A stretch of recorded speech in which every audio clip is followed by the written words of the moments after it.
Hello, എല്ലാവർക്കും നമസ്കാരം. ഞാൻ അരവിന്ദാക്ഷൻ. നിങ്ങളെ ഏവരെയും ഞാൻ നമ്മുടെ യൂട്യൂബ് ചാനലായ അരവി CC ലേണിങ്ങിലേക്ക് സ്വാഗതം ചെയ്യുന്നു. നമ്മൾ ഇന്ന് പരിചയപ്പെടാൻ പോണത് 1 മുതൽക്ക് 100 വരെയുള്ള അഭാജ്യ സംഖ്യകൾ എങ്ങനെ കണ്ടുപിടിക്കാം. 1 മുതൽക്ക് 100 വരെയുള്ള അഭാജ്യ സംഖ്യകൾ കണ്ടുപിടിക്കാനുള്ള എളുപ്പ വഴിയാണ്. 1 മുതൽ 100 വരെയുള്ള പ്രൈം നമ്പേഴ്സ് കണ്ടുപിടിക്കാനുള്ള ഒരു എളുപ്പ വഴിയാണ് നമ്മളിന്ന് പരിചയപ്പെടാൻ പോണത്. അപ്പോൾ ഇതിനായിട്ട് നമുക്ക് 2 കാര്യങ്ങൾ മാത്രം അറിഞ്ഞാൽ മതി. ഒന്ന് 6ൻ്റെ ഗുണനപ്പട്ടിക, 2 7ൻ്റെ ഗുണനപ്പട്ടിക. അപ്പോൾ 6ൻ്റെയും 7ൻ്റെയും മൾട്ടിപ്ലിക്കേഷൻ ടേബിൾ മാത്രം വെച്ചിട്ട് 1 മുതൽക്ക് 100 വരെയുള്ള അഭാജ്യ സംഖ്യകൾ, 1 മുതൽക്ക് 100 വരെയുള്ള പ്രൈം നമ്പേഴ്സ് കണ്ടെത്താനുള്ളൊരു എളുപ്പ വഴിയാണ് നമ്മളിന്ന് പരിചയപ്പെടാൻ പോകുന്നത്. അപ്പോൾ നിങ്ങളെല്ലാവരെയും ഞാൻ ഈ വീഡിയോയിലേക്ക് സ്വാഗതം ചെയ്യുന്നു. നമുക്ക് ക്ലാസ് തുടങ്ങാം. നമുക്ക് 6ൻ്റെ ഗുണനപ്പട്ടിക എഴുതാം. 6ൻ്റെ മൾട്ടിപ്ലിക്കേഷൻ ടേബിൾ. 1 6 6. നമുക്ക് ഈ 6നെ പിരിച്ചെഴുതാം. അതായത് 6ന് ഘടകങ്ങളുണ്ട്. 2ഉം 3ഉം 6ൻ്റെ ഘടകങ്ങളാണ്. 2 × 3 6ആണല്ലോ. അപ്പോൾ നമുക്കിവിടെ 2 ഇവിടെ 3 എന്ന് എഴുതാം. ഈ 2 × 3 6ആണ്. അപ്പോൾ 6നെ പിരിച്ച് മൾട്ടിപ്ലിക്കേഷൻ ടേബിൾ എഴുതുകയാണ്. 6ൻ്റെ 1 6 6 എന്ന് എഴുതി. 6നെ നമുക്ക് 2 × 3 എഴുതാം. ഈ 2 3 ഇവിടെ എഴുതി. ഇനി 6ന് തൊട്ട് മുമ്പുള്ള എണ്ണസംഖ്യ എത്ര? 5 ഇവിടെ എഴുതി. 6ന് തൊട്ട് മുമ്പുള്ള എണ്ണസംഖ്യ 5. 6 കഴിഞ്ഞാൽ എണ്ണസംഖ്യ 7. ഈ 5നെ ഒന്നും പിരിച്ചെഴുതാൻ പറ്റില്ല നമുക്ക്, അല്ലേ? 5ന് ഘടകങ്ങളില്ല, 7ന് ഘടകങ്ങളില്ല. അപ്പോൾ 1 6 6 എന്ന് എഴുതി. അടുത്തത് 6 12 എന്ന് എഴുതി. തൊട്ട് മുമ്പുള്ള എണ്ണസംഖ്യ 11. തൊട്ട് കഴിഞ്ഞാൽ എണ്ണസംഖ്യ 13. ഈ 11ഉം 13ഉം ഒന്നും ഘടകങ്ങളില്ല. 11നെയും 13നെയും പിരിച്ചെഴുതാൻ പറ്റില്ല. 1 6 6, 2 12, 3 18. 18 തൊട്ട് മുമ്പുള്ള എണ്ണസംഖ്യ 17. 18 കഴിഞ്ഞാൽ 19. 6 12, 3 18, 4 24. 24ന് തൊട്ട് മുമ്പുള്ള എണ്ണസംഖ്യ 23. 24 കഴിഞ്ഞാൽ 25. നമുക്കിതിനെ 25നെ എങ്ങനെ എഴുതാം? 5 × 5 എന്ന് എഴുതാം. അതുകൊണ്ട് ഈ 25 നമ്മൾ എടുക്കേണ്ട ആവശ്യമില്ല. ഇനി 4 6 24, 5 6 30. 30ന് തൊട്ട് മുമ്പുള്ള എണ്ണസംഖ്യ 29. 30 കഴിഞ്ഞാൽ എണ്ണസംഖ്യ 31. 5 6 30, 6 6 36. 36ന് തൊട്ട് മുമ്പ് 35.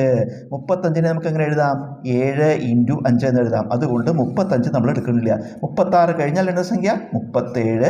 6 6 36, 7 6 42. തൊട്ട് മുമ്പുള്ള എണ്ണസംഖ്യ 41.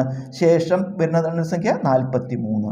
7 42, 8 48. 48 തൊട്ട് മുമ്പ് 47. 48 കഴിഞ്ഞാൽ 49. പക്ഷേ 49 നമുക്ക് എങ്ങനെ എഴുതാം? 7 × 7 എന്ന് എഴുതാം. അതുകൊണ്ട് 49 എടുക്കുന്നില്ല. 8 48, 9 54. 54 തൊട്ട് മുമ്പ് 53. 54 കഴിഞ്ഞാൽ 55. 55നെ 11 × 5 എന്ന് എഴുതാം. 11 × 5 55ആണ്. അതുകൊണ്ട് 55 എടുക്കണ്ട. 9 6 54, 6 60. 60 തൊട്ട് മുമ്പ് 59. 60 കഴിഞ്ഞാൽ 61. 11 6 66. തൊട്ട് മുമ്പ് 65 എടുക്കണ്ട. കാരണം 13 5 65ആണ്. അതുകൊണ്ട് 65 എടുക്കണ്ട. 66 കഴിഞ്ഞാൽ 67. 16 66, 16 72. 72 തൊട്ട് മുമ്പ് 71. 72 കഴിഞ്ഞാൽ 73. 13 6 78. 78ന് തൊട്ട് മുമ്പ് 77. പക്ഷെ ഇതിനെ 77നെ 11 × 7 എന്ന് എഴുതാം. അതുകൊണ്ട് 77 എടുക്കുന്നില്ല. 78 കഴിഞ്ഞാൽ 79. 13 6 78, 14 6 84. 84 തൊട്ട് മുമ്പ് 83. 84 കഴിഞ്ഞാൽ 85. 85നെ നമുക്ക് 17 × 5 എന്ന് എഴുതാം. അതുകൊണ്ട് 85 എടുക്കണ്ട. അപ്പോൾ 14 6 84, 15 6 90. 90ന് തൊട്ട് മുമ്പ് 89.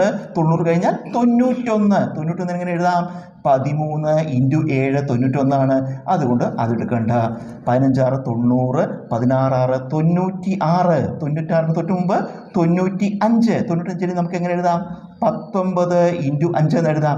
അതുകൊണ്ട് 95 എടുക്കണ്ട. 96 കഴിഞ്ഞാൽ 97. 16 6 96. ഇനി 17 6 102 വരും. അപ്പോൾ 100 കടക്കും. നമുക്ക് 1 മുതൽക്ക് 100 വരെയാണ് പറയണത്.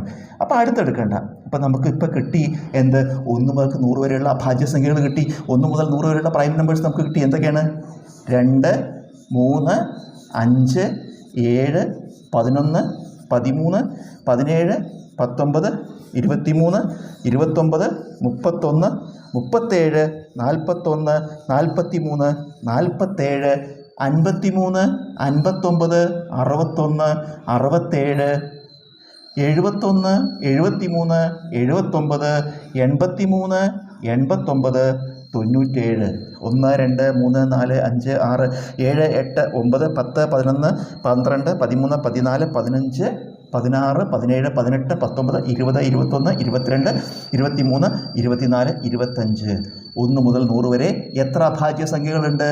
25 അഭാജ്യ സംഖ്യകളാണ് ആകെ ഉള്ളത്. ക്ലാസ് എല്ലാവർക്കും ഇഷ്ടമായി എന്ന് കരുതുന്നു. ക്ലാസ്സിൽ തുടക്കം മുതൽക്ക് അവസാനം വരെ ക്ഷമയോടെ കാത്തിരുന്ന എല്ലാവരോടും നന്ദി പറയുന്നു. എല്ലാവരും നമ്മുടെ ചാനലിനെ സപ്പോർട്ട് ചെയ്യുക, കമൻറ്റ് ചെയ്യുക, ലൈക്ക് ചെയ്യുക. നമുക്ക് മറ്റൊരു വീഡിയോവുമായി വീണ്ടും കാണാം. എല്ലാവരോടും thank you. Bye. See U.